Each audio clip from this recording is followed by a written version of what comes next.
সালাতে দোয়া কবুল হয়। সালাতে দোয়া কবুলের তিন জায়গা।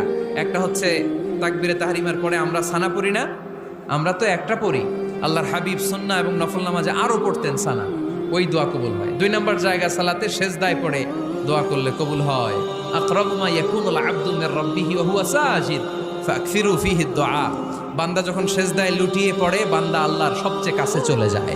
তা কিন্তু বিশ্বনবী বলে সেজদাটা তোমার রবের কুদরতি পায়ের উপরে পড়েছে, সেজদায় পড়ে দোয়া করেন। সালাম ফিরানোর আগে বিশ্বনবী দোয়া করতেন, লা ইউসাল্লিমান্না আহাদুকুম হাত্তা ইয়াতাআওয়াযা মিন আরবা'a।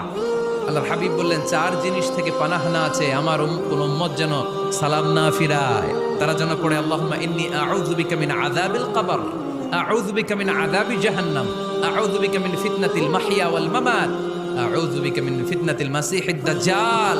আল্লাহ কবরের আযাব থেকে বাঁচাও, আল্লাহ জাহান্নামের আগুন থেকে বাঁচাও, আল্লাহ জীবন